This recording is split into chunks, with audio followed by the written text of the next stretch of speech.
Computer-generated imagery, CGI, is the preferred way for making special effects these days, and it sucks. Here's why. Lots of people say CGI sucks, but usually they mean that it sucks when it's badly done. Because when CGI is done badly, it looks pretty awful. That's not the reason I hate CGI. I actually like bad CGI. It's when CGI is done right, when it looks good, that I hate it. This isn't because I enjoy badness for the sake of badness. It's because bad CGI at least looks like it was made by a human being. Good CGI looks like it was churned out by a factory. I got interested in special effects when I was a kid because I liked dinosaurs.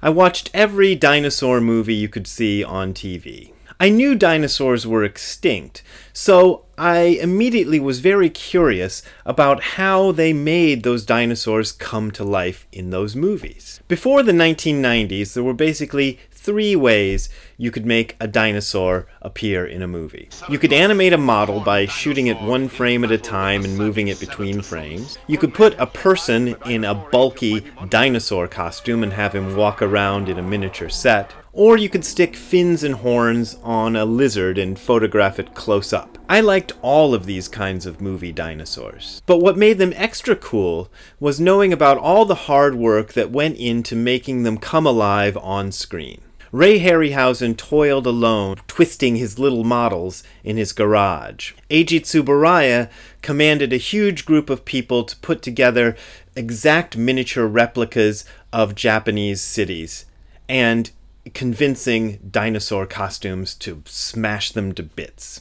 The folks who made The Lost World in 1960 had to figure out how to wrangle those giant 6-foot monitor lizards in a jungle set they had built somewhere in Hollywood. What I saw on screen was the result of real labor by real human beings interacting in the real world. The photographic tricks they pulled off were the result of human ingenuity applied to the problem of making something impossible look real. I knew that what I saw on screen weren't living dinosaurs, but what I saw on screen was the result of something real happening in the real world. Someone really moved those little dinosaur models around.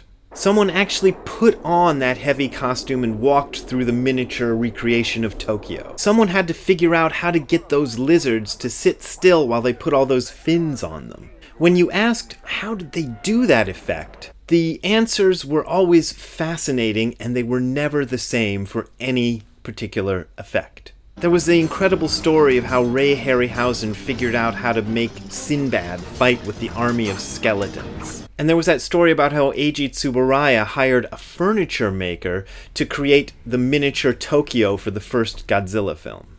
In 1933, special effects master Willis O'Brien figured out how to put Fay Wray in the scene as King Kong battled it out with a ravenous Tyrannosaurus Rex. Every single shot was the result of hours of planning and preparation, and there were doubtlessly hundreds of failures which they just had to throw away. The results may not look as astonishing to today's jaded audiences as they did to my grandparents' generation.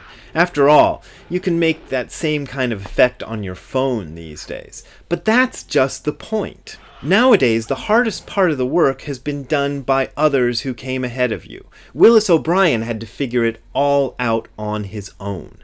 Nowadays, if you ask how a given special effect was created, there's only one answer, and that answer is somebody typed some stuff on a computer.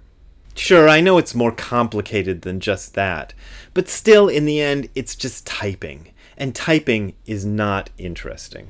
When I look at behind-the-scenes photos of special effects productions of the past, I can't help but be impressed. The miniature set of the city of Osaka from Gamera vs. Baragon is a wonder to behold. How big is that thing? All of those buildings had to be pieced together by hand. All of those trees had to be put there individually by a real person. Everything that you see on screen is something real that you could have actually interacted with. You hardly ever see behind-the-scenes shots from today's special effects movies, and when you do, they're boring.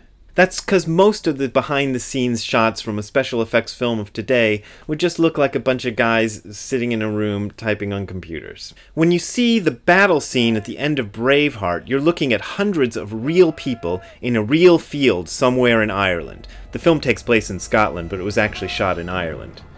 trivia for you there. I just saw the Avengers Endgame, and the battle at the end was way bigger than the one in Braveheart, but I couldn't care less.